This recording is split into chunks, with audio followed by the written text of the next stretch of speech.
Loperamide. So a lot of you probably know the trade name for this medication, which is Imodium. Let's talk about what Imodium does, why we give it. The indication for Imodium or Loperamide is acute diarrhea, decrease in drainage post-ileostomy. So some of the actions that it does, or the way that it works, is it inhibits peristalsis. And we remember from anatomy physiology that peristalsis is really kind of that movement of our intestines. It's that movement of our intestines that gets bile to leave. Okay, that's how we have bowel movements and things like that, is because that peristalsis moves everything through the system. So what Imodium actually does is it reduces peristalsis, and it also reduces the volume of feces while increasing the bulk and viscosity. Okay, so we reduce the volume, we increase the bulk and the viscosity, which will really help with patients who have acute diarrhea. So its therapeutic class is antidiarrheal. Some things to keep in mind, and this is something that I've talked about with all of our antidiarrheals, is that patients that overuse this can develop constipation, okay, from improper use. What can happen with some of these patients who are either on stool softeners or antidiarrheals is it can actually cause the complete opposite effect. Okay, we'll give it because the patient's having diarrhea, they'll overtake it, they end up with constipation because they overuse it, or just as a side effect of the medication. So we really need to assess bowel function. Okay, we're giving it because the patient's having diarrhea.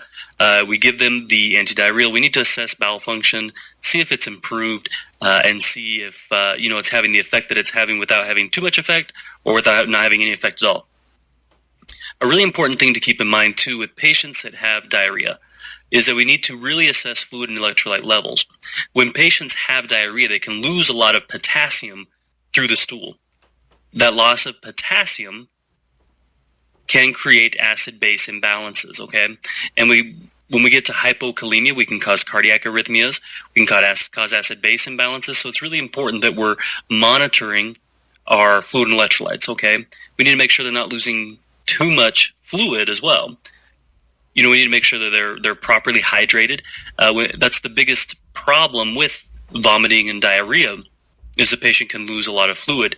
And with that fluid, like I said, they can lose a lot of potassium, and that can lead to other big issues as well. So really important, monitor your fluid status, make sure the patient's not dehydrated. You can see that through sodium levels, you can see that through a physical assessment, skin turgor, and then also making sure that you're monitoring your potassium level. That could really lead to severe side effects, especially cardiovascular-wise. All right, so that is Imodium or Loperamide. This has been another episode of the MedMaster Podcast by NRSNG.com.